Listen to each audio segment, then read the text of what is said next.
جس میں بہت بڑے بڑے ماڈرن جو آج کے پرنسپلز، وہ پرنسپلز طے کیے گئے تھے. وہ ریاست بنی تھی، اور وہ ریاست ایک ماڈل ایسا تھا کہ اس کے بعد ایک جن کو کوئی جانتا ہی نہیں تھا، ایک قوم، ایک عرب قبیلوں میں تقسیم ہوئی قوم جس کی حیثیت ہی کوئی نہیں تھی، ان اصولوں کے اوپر چلتے ہوئے یہ دنیا کی تاریخ کا معجزہ ہے جو ہوا اس کے بعد. یہ میں نے شفقت محمود کو کہا بھی ہے کہ ہمارے بچوں کو ہر سکول، چاہے وہ انگلش میڈیم، چاہے اردو میڈیم، چاہے دینی مدرسے، سب کو 8، 7، 8 اور 9 کلاسز میں باقاعدہ سبجیکٹ پڑھائیں کہ نبی صلی اللہ علیہ وسلم کی جو زندگی تھی اور جو مدینہ میں کیا وہ کیا تھی.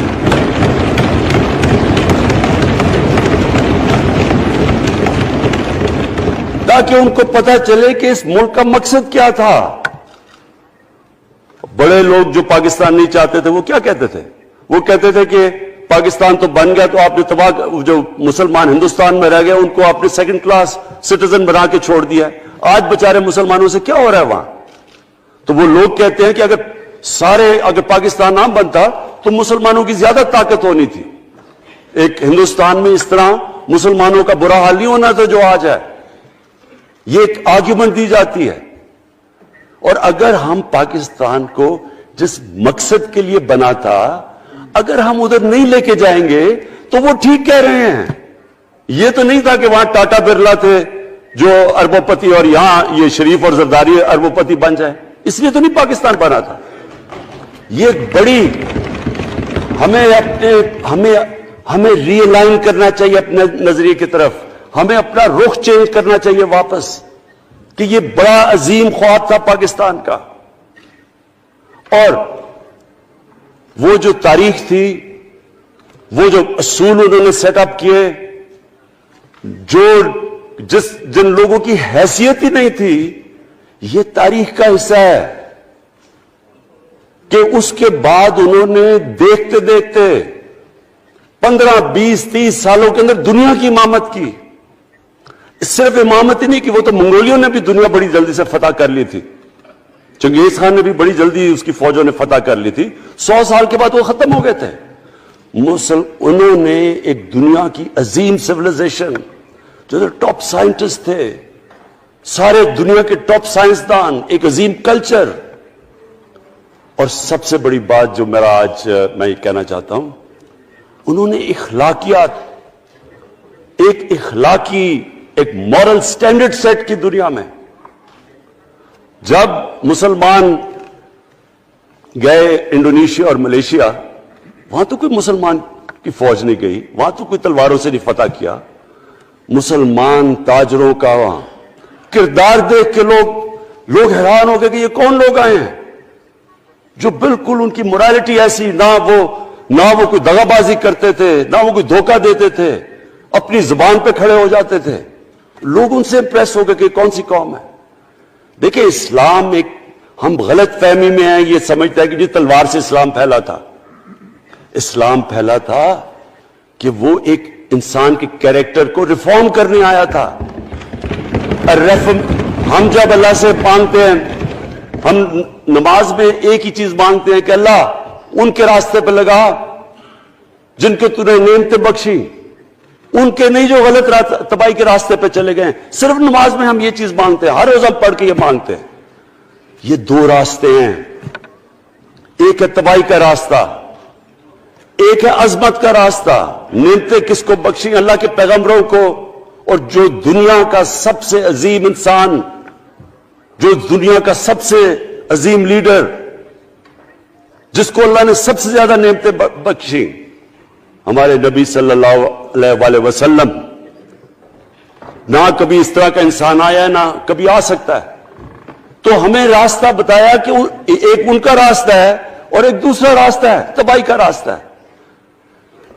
اور وہ جو ان کے راستے پہ چلتا گیا وہ ایک عظیم انسان بنتا گیا. ایک کتاب ہے، میں اپنے لوگوں کو ریکمینڈ بھی کرتا ہوں، کہ دی عرب کانکویسٹ، وہ پڑھنے والی کتاب ہے. اس میں بتاتے ہیں کہ جب مسلمان ایک دم دیکھتے دیکھتے دنیا میں پھیل گئے تو کوئی ایک آدمی نہیں تھا. ایک تو بڑے عظیم سپہ سالار تھا خالد بن ولید، لیکن وہ جو بھی بنتا تھا وہ جنرل عظیم بن جاتا تھا. وہ اس کتاب کے اندر لکھی انگریز نے ہے. وہ کہتا ہے اس کی کوئی ایکسپلینیشن نہیں ہے کہ یہ کیسے ساری دنیا پہ چھا گئے. نہ ان کے پاس کوئی لیٹسٹ ویپنز تھے، ایک طرف رومنز تھے، دوسری طرف پرشینز تھے، وہ تو سپر پاورز تھے، ہتھیار تو ان کے پاس تھے. نہ ان کے پاس ہتھیار، نمبرز میں بھی وہ زیادہ تھے، ان کی فوجیں بھی زیادہ تھیں، لیکن وہ ساری دنیا پہ پھیل گئے اور ایک ایسا سویلائزیشن بنا کہ زیادہ تر تو مسلمان نہیں تھے، وہ بھی ان کو مانتے تھے، کیونکہ ان کی اخلاقیات، ان کا عدل اور انصاف کا نظام، ان کا کیریکٹر، اس کی وجہ سے لوگ آئے ہیں. یہاں جو ہندوستان میں اسلام پھیلا ہے، یہ ہمارے جو بڑے بڑے بزرگ تھے، داتا صاحب، بلے شاہ، نظام الدین اولیاء اور بابا فرید، یہ لوگ تھے. ان کو لوگ دیکھ کے، ان کے کردار سے، ان کے انٹلیکٹ، انسانیت سے لوگ مسلمان ہوئے.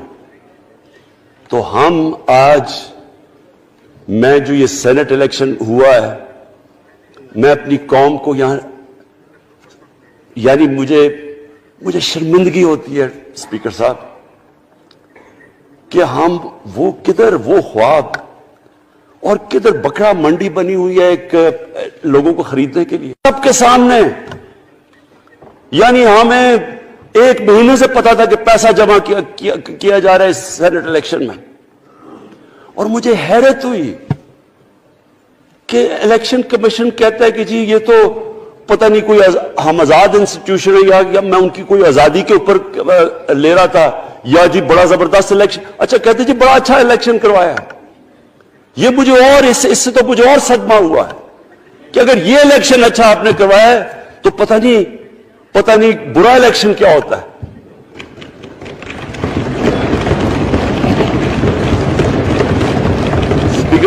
اسپیکر صاحب یہ دیکھیں، مجھے یہ افسوس یہ ہوتا ہے کہ ہم ایک چیز سمجھتے نہیں ہیں. ہم کہتے ہیں جی ہمارے معاشی حالات بہت برے ہیں. دیکھیں جی ہماری ڈیفیسٹ تھے، یہ ہمارے کرنٹ اکاؤنٹ، یہ جو بھی ہم کہتے ہیں قرضے چڑھے ہوئے ہیں. یہ جو قرضے چڑھے ہوئے ہیں یہ ایک بیماری کے سمٹمز ہیں. بیماری کچھ اور ہے. اخلاقی طور پہ ہماری قوم کو تباہ کیا ہے، پھر معاشی تباہی آتی ہے. آج مجھے ایک ملک کا بتا دیں جس کی اخلاقیات اوپر ہو، جن کے مورل سٹینڈرڈز اوپر ہوں اور وہ غریب ہو. ایک ملک مجھے بتا دیں، اور کوئی ملک مجھے بتا دیں جتنا مرضی پیسہ ہو، وسائل ہو، سب کچھ ہو، لیکن وہاں کی بھی جو لیڈرشپ کرپٹ ہو، وہ مجھے بتا دیں کہ اس میں خوشحالی ہو. دیکھیں یہ ساتھ ساتھ جاتا ہے. اس وقت کیا ہوا تھا مدینہ کی ریاست میں؟ کیا انہیں کوئی سونا تیل مل گیا تھا؟ کیا ہوا تھا؟ کوئی ان کے پاس کوئی پیسے آ گئے تھے؟ کیسے وہ اوپر اٹھ گئے تھے؟ کوئی انہوں نے قرضے لیے تھے؟ کس طرح اٹھے تھے اوپر؟ دنیا کے عظیم لیڈر نے ان کی اخلاقیات اٹھا دی تھی. صادق اور امین،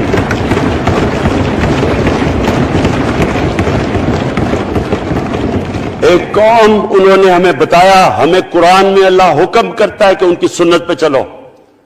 اللہ جب ہمیں کہتا ہے ان کی سنت پہ چلو، کیا ہم اللہ کو کوئی فائدہ پہنچا سکتے ہیں؟ ہماری بہتری کے لیے کہتا ہے. قرآن شریف میں سب کچھ ہماری بہتری کے لیے اللہ نے، یہ تمہارے لیے بک آف گائیڈنس ہے ہمیشہ کے لیے، اور یہ ہماری بہتری کے لیے ہے. تو وہ جب ہمیں کہتا ہے کہ نبی صلی اللہ علیہ وسلم کے راستے پہ چلو، وہ ہماری بہتری کے لیے کہتا ہے. اور میں، جس نے اس عمر میں ساری دنیا دیکھ لیا ہے، اسپیکر صاحب میں آپ کو بتاؤں، مجھے تکلیف ہوتی ہے دیکھ کے. جب میں یہ مغربی ملکوں میں جاتا ہوں، اسکینڈینیویا میں، سوئٹزرلینڈ میں، آپ وہاں کے اخلاقی سٹینڈرڈز دیکھیں، ان کی مورل سٹینڈنگز دیکھیں، شرم آئے گی آپ کو کہ جو ہمارے ملک میں ہو رہا ہے. اور یہ جو سینٹ کا الیکشن ہوا ہے، آپ کو افسوس ہوگا کہ ہم وہ کس کی امت ہیں ہم؟ کس کی امت ہیں؟ کس کے نام پہ پاکستان کا مطلب کیا؟ لا الہ الا اللہ، اس پہ یہ ہمارا ملک بنا تھا۔ اور آج دیکھیں، ایک کرپٹ آدمی، دنیا میں ثابت کیا ہوا کرپٹ آدمی آصف زرداری، دنیا میں اس کے اوپر لکھا ہوا کہ مسٹر 10%، مضمون لکھے ہوئے ہیں، فلمیں بنی ہوئی ہیں اس کے اوپر۔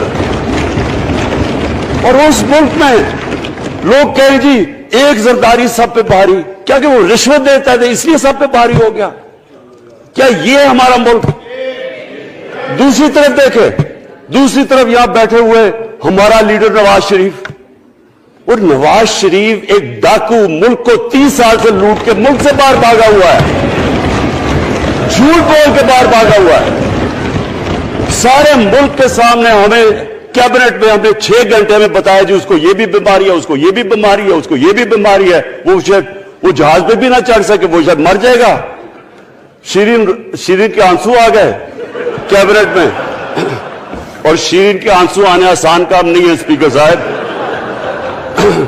تو ہم نے اس کو وہاں جیسے وہ جہاز پہ چڑھا، جیسے وہاں گیا، وہ ایک دم ہی تبدیل، اور آج وہاں جا کے تقریریں کر رہا ہے، وہاں بیٹھ کے اسکیمیں کر رہا ہے، وہاں بیٹھ کے پلاننگ کر کے جی اسے اتنا پیسہ دو، ادھر ادھر پیسہ کھلاؤ۔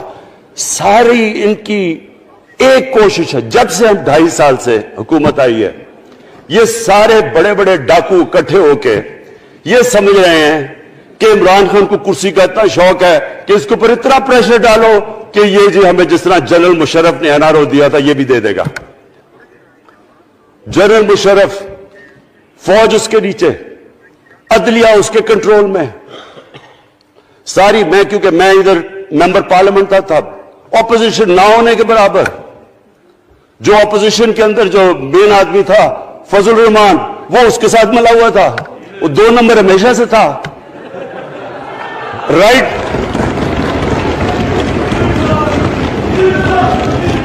اور وہ آدمی جس کے پیچھے امریکہ ان کی جان لگا تھا، سب کچھ، وہ ان کے پریشر میں آ کے ان دونوں کو NRO دیا، اور اتنا بڑا اس ملک کے اوپر اس نے جرم کیا ہے۔ ان دونوں نے آ کے NRO لے کے دونوں ہاتھوں سے ملک لوٹا۔ اس کے بعد دونوں نے اس ملک کے اوپر 4 گنا زیادہ قرضہ چڑھایا۔ اسپیکر صاحب، 6,000 ارب سے ہمارا قرضہ جو ٹوٹل لائبلٹیز 30,000 ارب پہ پہنچا دی۔ آج ہمارے اوپر کیا مسئلہ ہے؟ ہمیں یہ قرضوں کی قسطیں دیتے ہوئے بیچارے لوگوں کے اوپر بوجھ ڈالنا پڑتا ہے۔ یہ جو مہنگائی ہے اس کے بعد میں بعد میں بات کرتا ہوں، لیکن پہلے یہ بات کمپلیٹ کر لوں کہ دیکھیں اسپیکر صاحب، میں یہ 2.5 سال سے تماشے دیکھ رہا ہوں۔ یہاں پہلے دن پرائم منسٹر بن کے پرائم منسٹر تقریر کرنے جا رہا ہے، کھڑے ہو کے تقریر نہیں کرنے دی۔ کیوں تقریر نہیں کرنے دی؟ کیونکہ ان کو پہلے دن سے ڈر تھا، کہ یہ ہمارے جو کرپشن کے کیسز یہ معاف نہیں کرے گا۔ کرپشن کے کیسز ہم نے نہیں بنائے تھے اسپیکر صاحب، یہ سارے ان کے دور کے کیسز بنے ہوئے ان کے اوپر۔ آپس میں تو ان کا مکا تھا، اپنا نیب کا چیئرمین آپس میں مل کے کیسز ان کے بند کر رہا ہے۔ عدلیہ اس وقت کی عدلیہ وہ ان کے ہاتھ میں تھی، ان کو تو مسئلہ ہی کوئی نہیں تھا۔ وہ $60 ملین آصف زرداری کا سوئٹزرلینڈ میں پڑا ہوا ہے، وہ جج کہہ رہا ہے کہ واپس لے کے آؤ۔ وہ یوسف رضا گیلانی جو یہاں سے سینیٹر بنا ہے، وہ پاکستان کا $60 ملین پڑا ہوا ہے سوئٹزرلینڈ میں، وہ جج کہہ رہا ہے کہ واپس لے کے آؤ۔ وہ کہتے نہیں جی میں نہیں خط لکھتا۔ بھئی آپ کے باپ کا پیسہ تھا، پاکستانی قوم کا پیسہ تھا، اس کے اوپر وہ ڈسکوالیفائی ہو جاتا ہے۔ وہ ایسے پھر ہے جس طرح نیلسن منڈیلا کا ڈسکوالیفائی ہو گیا۔ اسپیکر صاحب، میں یہ چیزیں آپ کو اس لیے بتا رہا ہوں، میں تو ان کو 30 سال سے جانتا ہوں۔ دیکھیں، جب تک ہم اس ملک میں اپنی اخلاقیات ٹھیک نہیں کریں گے، مورل سٹینڈرڈز ٹھیک نہیں کریں گے، جب اس طرح کے الیکشن ہوں گے کہ کھل کے پیسہ چل رہا ہے اور ہم کہیں گے نہیں جی وہ پٹواری کیوں پیسے لیتا ہے، تو وہ تھانے دار کیوں پیسے لیتا ہے، وہ سرکاری نوکر، وہ تو بیچارہ جو نچلا طبقہ ہے وہ تو واقعی جس طرح شیخ رشید نے کہا ہے، مہنگائی جو بڑی ہے بیچارے لوگوں کی تنخواہ میں گزارا نہیں ہو رہا۔ ان کو ہم کہہ رہے ہیں کہ آپ بالکل ایماندار بنے، اور یہ جن کا اتنا ان کے پاس پیسہ ہے اسپیکر صاحب، میں آپ کو یقین سے کہتا ہوں ان کو خود نہیں پتا کہ ان کا کتنا پیسہ باہر پڑا ہے۔ اتنا 30 سال سے چوری کر رہے ہیں یہ پیسہ، اور 30 سال سے پیسہ چوری کر کے اب ان کی کوشش یہ ہے کہ عمران خان کے اوپر پریشر ڈالو سارے چور مل کے کہ جی کبھی ہم گورنمنٹ گرا دیں گے، کبھی ہم وہ نکلاتے ہیں۔ آپ سوچیں فیٹف کے اوپر، اب فیٹف ہماری وجہ سے تو نہیں فیٹف پہ ہم گرے لسٹ میں آئے، یہ تو نون لیگ کے دور میں گرے لسٹ میں آئے ہیں۔ اب اگر فیٹف کی بلیک لسٹ میں پاکستان جاتا ہے تو یہاں سب کو پتا ہے کہ سینکشنز لگ جائیں گی، تو آگے مشکل سے ہم نے اکانومی کو سٹیبلائز کیا، مشکل سے۔ اگر بلیک لسٹ میں جاتا ہے تو اکانومی سیدھی نیچے۔ آج جو لوگوں کو مشکل پڑی ہوئی ہے، اور مشکل پڑی ہوئی ہے ہمارے لوگوں کو مہنگائی کی، اس کی وجہ یہ ہے کہ ہمارا روپیہ جو تھا تقریباً 107 روپے کا، آج 160 روپے کا۔ تو جب روپیہ گرتا ہے تو ساری چیزیں باہر سے مہنگی ہو جاتی ہیں، پٹرول، ڈیزل، بجلی۔ اب بجلی کی آدھی بجلی ان سے باقی ڈالر کانٹریکٹس کے اوپر بجلی کے کانٹریکٹ سائن کیے ہوئے ہیں، وہ سب کچھ باہر سے، دالیں مہنگی، جو چیز باہر سے امپورٹ کرتے ہیں، گھی مہنگا، ساری چیزیں مہنگی ہو جاتی ہیں۔ تو یہ سوچ لیں کہ اگر ہمارے اوپر سینکشنز لگ جائیں، اگر ہمارے اوپر فیٹف کی سینکشنز لگ جاتی تو یہ تو آپ تو سوچ ہی نہیں سکتے کہ یہ ملک میں کیا حال ہونا تھا۔ تو ہم اپنے ملک کے لیے فیٹف کی ریکوائرمنٹ پہ لیجسلیشن کروا رہے ہیں، اور انہوں نے جناب اتنا بڑا وہ ذرا پکڑا، اتنا بڑا وہ لا دیا جی، اتنا بڑا جی، یہ 34 شکیں چینج کر دیں نیب میں۔ اب نیب کا فیٹف سے کیا تعلق ہے؟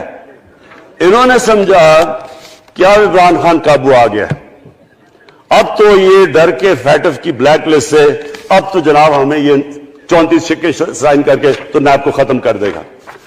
مطلب یہ کہ صرف ان کی چوری کے کیسز ختم ہو جائے، بس ون پوائنٹ ایجنڈا ان کا۔ اور میں نے آپ کو پہلے دن یہاں سے کہا تھا، پہلے دن یہاں کھڑے ہو کے میں نے کہا تھا کہ ان کا صرف ون پوائنٹ ایجنڈا ہے۔ میں ان کو جانتا ہوں، میں ان کو جانتا ہوں، جب یہ سارے اپوزیشن میں میرے ساتھ تھے۔ ان کا صرف ایک خوف ہے کہ یہ این آر او نہیں دے گا، لہٰذا اس کو اتنا بلیک میل کرو، اور اب فیٹف کے اوپر تو یہ پھنس گیا ہے تو اب اس سے لے لو، اس سے کنسیشن لے لو تاکہ نیب ختم ہو جائے۔ اب سوچیں کیا ان کو ملک کا فکر ہے؟ کیا ان کو نہیں پتا تھا کہ کیا ہونا ہے اگر فیٹف کی بلیک لسٹ پہ چلے جاتے ہیں؟ اس کے بعد انہوں نے جلسے کرنے کی کوشش کی، بڑا جی پبلک نکالیں گے ہم، مینار پاکستان کے اندر جلسہ۔ مینار پاکستان کا یہ جانتے نہیں، دیکھیں ان کے بھی آگے ایک شہزادہ ایک شہزادی جنہوں نے زندگی میں کبھی کام کیا نہیں ہے، نہ ان کو پتہ ہے کہ سٹرگل ہوتی کیا ہے۔ جناب مینار پاکستان خود ہی اخباروں کے اندر اپنے آپ کو پیسے خرچ کر کے اخباروں میں ذرا نمایاں کر کے جناب انہوں نے مینار پاکستان میں جلسہ کر لیا۔ اب میں تو جانتا ہوں مینار پاکستان، اور میں تو اپنے لاہور کو بھی جانتا ہوں، میں تو اپنے لاہور شہر کو بھی جانتا ہوں۔ وہ لاہور شہر ملک کا کوئی پیسہ چوری کیا ہو اس کے خلاف تو نکلائے گا، لیکن بڑے بڑے ڈاکو اگر وہ سمجھ رہے ہیں کہ اپنی چوری بچانے کے لیے لاہور شہر کو نکالیں گے تو وہی ہوا جو ان کے ساتھ مینار پاکستان میں ہوا۔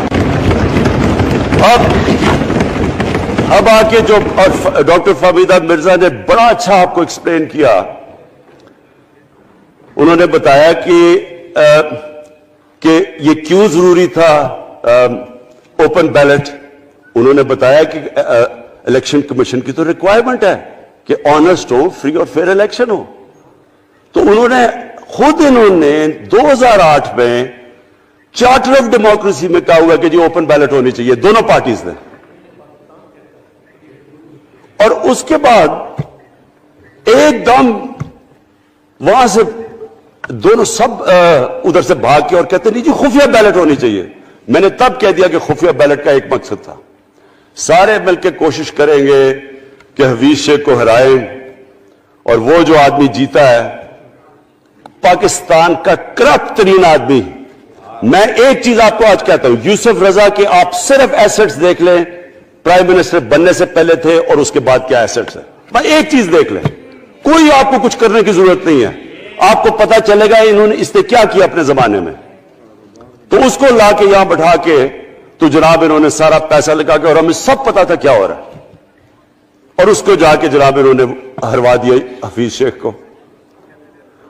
اب کمیشن کو ایک چیز کہنا چاہتا ہوں، آپ مہربانی کریں، پاکستان کی ایجنسی سے صرف ایک سیکرٹ بریفنگ لیں، آپ ان کو اندازہ ہوگا کتنا پیسہ چلا اس الیکشن کے اندر، پتہ چلوائیں کیا ہوا اس الیکشن میں، تاکہ آپ اس طرح کی سٹیٹمنٹ نہ دیں کہ جی ہماری کوئی آزادی ختم کر رہی ہے۔ میں آپ کی آزادی ختم کر رہا ہوں یہ کہہ کے آپ کہ یہ جو الیکشن میں ہوا ہے۔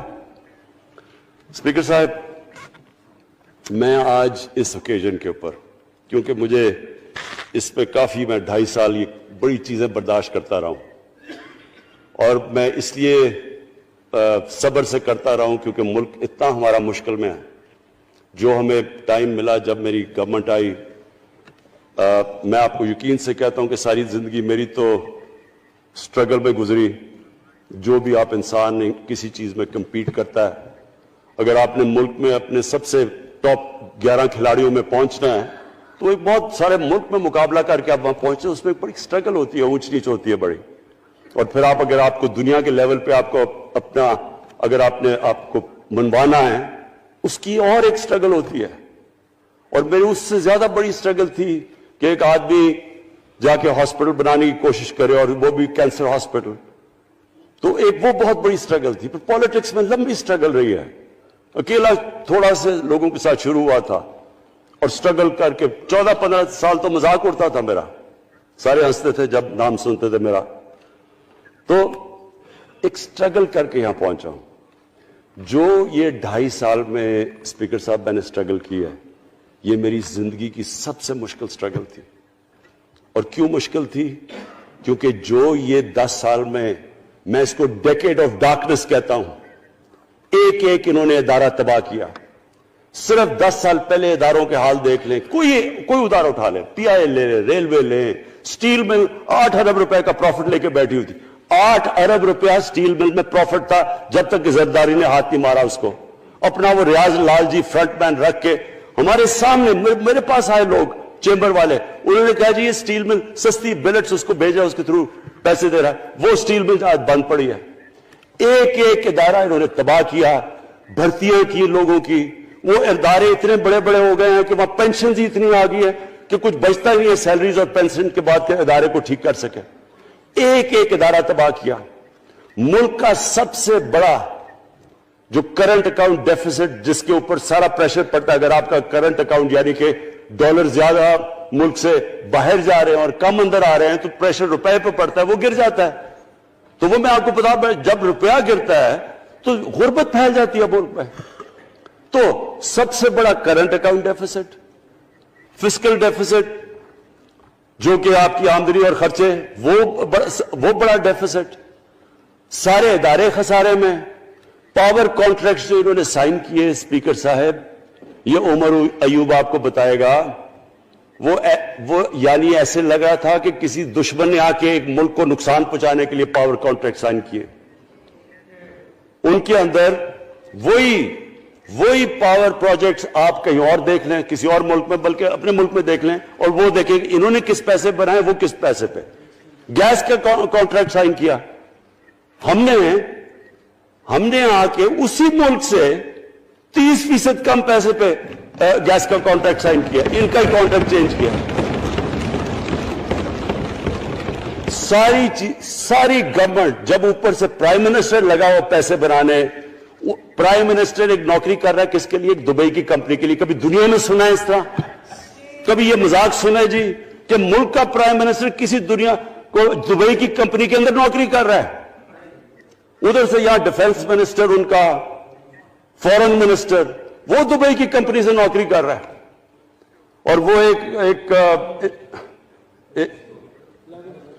انٹیریئر منسٹر، وہ کچھ سنا ہے سنتری بنا ہوا تھا کسی سعودی عربیہ کی کمپنی میں، مجھے نہیں پتا۔ کبھی یہ سنا ہے یہ ملک سے کسی ملک سے ایسا مذاق ہوا ہے؟ یہ سارے طریقے تھے اس ملک سے پیسہ منی لانڈر کر کے باہر لے جانا۔ آج مجھے یہ بتائیں، میں یہ جو سارے ہماری اپوزیشن ہے، میں ان سے سوچتا ہوں، میں کئی دفعہ ان کی شکلیں دیکھ کے پوچھتا ہوں ان سے کہ کیا آپ واقعی سمجھتے ہیں کہ آپ دونوں کے لیڈر ایماندار ہیں؟ کیا یہ واقعی سمجھتے ہیں کہ ان کی جو یہ دولتیں بڑی ہیں یہ ایمانداری سے بنی ہیں؟ یعنی کیا ان کو کوئی ملک کی فکر نہیں ہے کہ یہاں کا پیسہ، کہ ان کے بیٹے ہیں، میں یہ بتائیں 3 دفعہ ملک کا پرائم منسٹر، اس کے دونوں بیٹے باہر بیٹھے ہوئے ہیں، میں لندن کو جانتا ہوں اسپیکر صاحب، وہ اربوں اربوں روپے کی پراپرٹی ہے، وہاں کے بڑے بڑے رئیس ان ایریاز میں نہیں رہ سکتے جدھر ان کے 2 بیٹے رہ رہے ہیں، ملک سے بھاگ گئے۔ جی ہم پاکستانی شہری نہیں ہیں۔ کیوں پاکستانی شہری نہیں؟ کیوں یہاں بتا ہی نہیں سکتے کہ وہ پیسہ کدھر سے آیا جو انہوں نے اتنی بڑی پراپرٹیز لی ہوئی ہیں، اور یہ کچھ نہیں ہے جو انہوں نے بنامی پراپرٹیز لی ہوئی ہیں، کسی کو اندازہ ہی نہیں ہے ان کا کتنا پیسہ باہر پڑا ہے۔ زرداری کے پاس کیا تھا پہلے؟ اس کی جو باہر پراپرٹیز ہے۔ تو کیا ان لوگوں کو نہیں پتا کہ اس ملک کا پیسہ چوری کر کے یہ باہر لے کے جا رہے ہیں اور یہ پھر بھی ان کی سپورٹ کر رہے ہیں؟ اور یہ جو سینٹ کا الیکشن، کیا انہیں نہیں پتا کہ بڑا جی عقل مند پولیٹیشن ہے زرداری، لوگوں کو رشوت دے کے ان کو خرید رہا ہے؟ ساری قوم کے سامنے یہ ہو رہا ہے۔ میں یہ صرف آخر میں یہ کہنا چاہتا ہوں اس ایشو کو ختم کرتے ہوئے کہ دیکھیں اسپیکر صاحب، کوئی ملک آگے نہیں بڑھ سکتا ایسے۔ میں اکیلا عمران خان کو کرپشن کر کے کرپشن نہیں ٹھیک کر سکتا۔ میں عدلیہ کو کیا، کیسز تو عدلیہ میں یا نیب کے اندر ہے، میرا تو ان کے اوپر کوئی کنٹرول نہیں ہے۔ میں آج پاکستان کی عدلیہ کو اور نیب کو، جو آپ کو میری گورنمنٹ سے مدد چاہیے کنوکشنز کرنے کے لیے، ساری چیزیں ایک طرف، یہ اس ملک کا سب سے بڑا مسئلہ ہے۔ جب تک آپ لوگوں کو سزا ہی نہیں دیں گے،